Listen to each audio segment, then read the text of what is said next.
வணக்கம் மக்களே, சற்று முன் கிடைத்த மிக முக்கியமான தகவல் ஒன்றை பார்க்க போகிறோம். அதிமுகவில் ஓபிஎஸ் வந்தால் தொண்டர்கள் வரவேற்பார்களா? திடீர் தகவல். இந்த ஒரு தகவலை பற்றி தான் நாம் பார்க்க போகிறோம். தகவலை பார்ப்பதற்கு முன்னதாக நீங்கள் நம்மளுடைய சேனலுக்கு புதிய பார்வையாளர்களாக இருந்தீர்கள் என்றால் மறக்காமல் நம்மளுடைய சேனலை சப்ஸ்கிரைப் செய்து வைத்துக் கொள்ளுங்கள் மக்களே.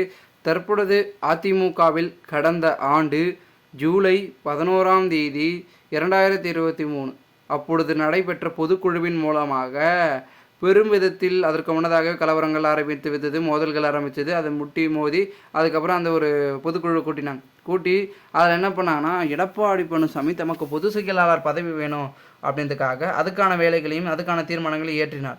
அதன் பிறகு ஓபிஎஸ்ஸையும் ஓபிஎஸ்ஸின் ஆதரவாளர்களையும் நீக்குகிறோம் என்று அந்த ஒரு பொதுக்குழுவிலே சொல்லி ஒரு முடிவுகளை எடுத்துட்டார்.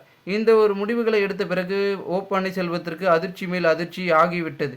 என்ன, முதல்ல ஒரு பொதுக்குழு கூட்டினாரு, சசிகலா டிடிவி இவர்கள்லாம் இல்லை கட்சியிலேருந்து நீக்கிட்டு ஒருங்கிணைப்பாளர் இணை ஒருங்கிணைப்பாளர் பதவி கொண்டு வந்தாங்க. அதன் பிறகு ஓபிஎஸ் ஒருங்கிணைப்பாளரும் இபிஎஸ் இணை ஒருங்கிணைப்பாளரும் அப்படின்னு செயல்படலாம் அப்படின்னு அவங்களுக்குள்ளே ஒரு சில பேச்சுவார்த்தைகள் இருந்தது. அதன்படி பார்த்திங்கன்னா செயல்பட்டாங்க.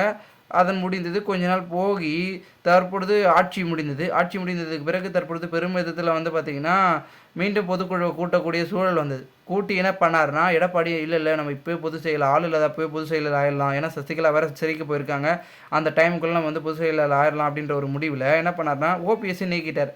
ஓபிஎஸ்ஸை நீக்கி தற்போது சசிகலா அவர்களும் பார்த்திங்கன்னா கட்சியில் இல்லாதனால அங்கே பெரிய தலையாக நம்மளுடைய எடப்பாடி திகழ்ந்து விட்டார். ஸோ நான் தான் இடைக்கால பொதுச் செயலாளர் என்று பார்த்திங்கன்னா நம்மளுடைய பொதுக்குழுவில் சொன்னார். அதுக்கான அந்த பொதுச் செயலாளர் பதவிக்கான தேர்தலில் நடத்தினார்.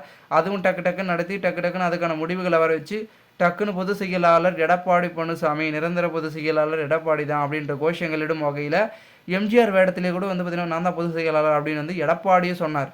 இந்த ஒரு சூழலில் மிகப்பெரிய அளவில் பார்த்திங்கன்னா அதன் பிறகு அதிமுக தலைமை முழுமையாக எடப்பாடி பழனிசாமி அவர்களுடைய கையில் போனது அப்படின்னு சொல்லலாம். அதன் பிறகு ஓபிஎஸ் சார்ந்து பேசுகிறவங்கள கட்சியிலேருந்து தொடர்ந்து நீக்கப்பட்டாங்க. அதன் பிறகு என்ன ஆயிடுச்சு, ஓபிஎஸை பற்றி யாரும் பேசாமல் அப்படி இப்படி போயிட்டு இருந்தது.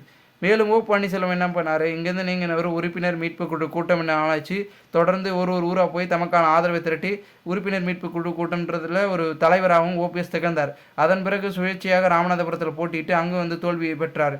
அதெல்லாம் முடிச்சுட்டு பார்த்தா அதிமுகவில் மிகப்பெரிய ஒரு தோல்வி இருந்திருக்கு. அவர்னா கூட பரவாயில்ல 3 லட்சம் ஓட்டுக்கு அதுக்கு மேலே போயிட்டார்.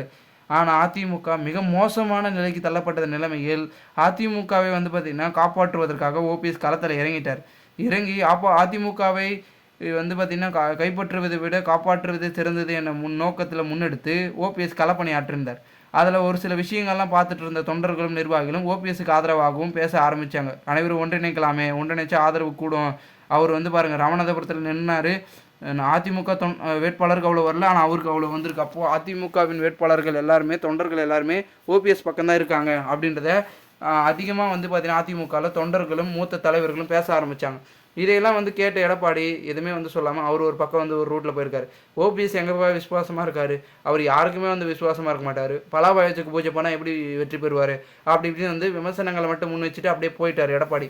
ஆனால் தொண்டர்கள் என்ன நினைக்கிறாங்கன்னா, ஓபிஎஸ் வந்தால் வரவேற்போம் அப்படின்ற ஒரு சூழலில் தான் அவர்கள் எல்லாரும் இருந்து கொண்டிருப்பதாகவும் தகவல்கள் என்பது ஒரு பக்கம் அடுக்கடுக்காக தெரிவிக்கப்படுகிறது. பொறுத்திருந்து பார்ப்போம் என்ன நடக்கிறது என்பதை.